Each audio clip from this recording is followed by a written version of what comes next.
الحمدللہ والصلاۃ والسلام علی رسول اللہ وعلی آلہ وصحبہ ومن والہ۔ رمضان کی آمد میں ابھی چند دن باقی ہیں۔ ہمارے سلف صالحین کا یہ طریقہ ہوا کرتا تھا کہ آپ رحمہم اللہ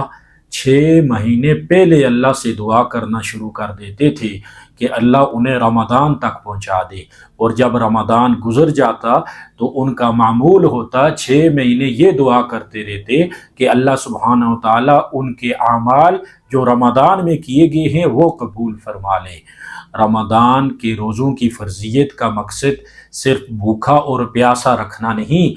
بلکہ خود اللہ نے فرمایا لعلکم تتقون کہ یہ روزے تم پر اس لیے فرض کیے گئے ہیں تاکہ تم پرہیزگار ہو جاؤ، نیک ہو جاؤ، متقی ہو جاؤ، اپنے تمام اعضاء کو گناہوں سے محفوظ کر لو۔ رمضان کا مہینہ روح کی پاکی کے لیے ایک مکمل تربیتی کورس ہے۔ جو لوگ رمضان میں بھوک پیاس کے ساتھ اپنے دیگر اعضاء کو بھی گناہوں سے نہیں بچاتے تو ان کے نصیب میں صرف بھوک اور پیاس ہی ہے۔ رسول اللہ صلی اللہ علیہ وسلم کا فرمان ہے، بخاری شریف کی حدیث ہے، من لم يدع قول الزور والعمل به فليس لله حاجة في ان يدع طعامه وشرابه، کہ جو شخص جھوٹ بولنا نہ چھوڑے اور اس پر عمل کرنا نہ چھوڑے تو اللہ کو اس کی ضرورت نہیں ہے کہ وہ کھانا پینا چھوڑ دے۔ اسی طرح ابن ماجہ کی روایت ہے، رسول اللہ صلی اللہ علیہ وسلم نے فرمایا بہت سارے روزے دار ایسے ہیں کہ جن کو بھوک اور پیاس کے علاوہ کچھ حاصل نہیں ہوتا، یعنی وہ اپنے اعضاء کو، اپنی زبان کو، اپنے کانوں کو، اپنی آنکھوں کو، اپنے ہاتھوں کو گناہوں سے نہیں بچاتے تو ان کے نصیب میں صرف بھوک اور پیاس ہی ہوتی ہے۔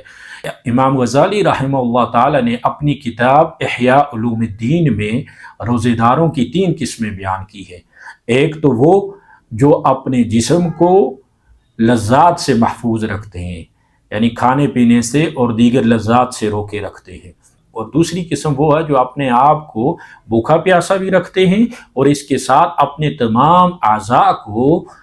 ہر طرح کے گناہ سے محفوظ رکھتے ہیں۔ اور تیسری قسم جو خاص الخواص کی ہے،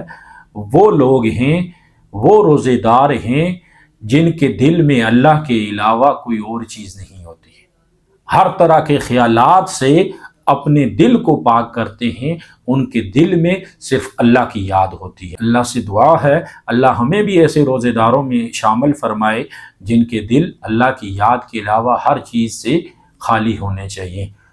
رمضان کے شروع ہونے سے پہلے اللہ سبحانہ و تعالیٰ کے ہاں سچی توبہ کریں، اور یہ رمضان کا مہینہ قرآن کا مہینہ ہے، کثرت کے ساتھ تلاوت قرآن کریں اور کوشش کریں قرآن کو سمجھ کر پڑھیں، اور اس کے علاوہ اپنے عزیز و اقارب، اپنے پڑوسی جو محتاج ہیں ان کا زیادہ خیال رکھیں۔ بخاری مسلم کی حدیث ہے، رسول اللہ صلی اللہ علیہ وسلم بہت سخی ہوا کرتے تھے، اور رمضان میں تو آپ کی سخاوت تیز ہوا سے بھی بڑھ کر ہوتی تھی۔ تو اللہ کے رسول کی سنت پر عمل کرتے ہوئے اپنے ارد گرد، اپنے عزیز و اقارب میں جتنے لوگ غریب ہوں، محتاج ہوں، ان کی ضرور مدد کریں۔ اللہ سے دعا ہے کہ اللہ سبحانہ و تعالی ہمیں رمضان کے ایسے روزے رکھنے کی توفیق عطا فرمائے کہ جس پر اللہ سبحانہ و تعالی ہم سے ہمیشہ کے لیے راضی ہو جائے۔ آمین ثم آمین۔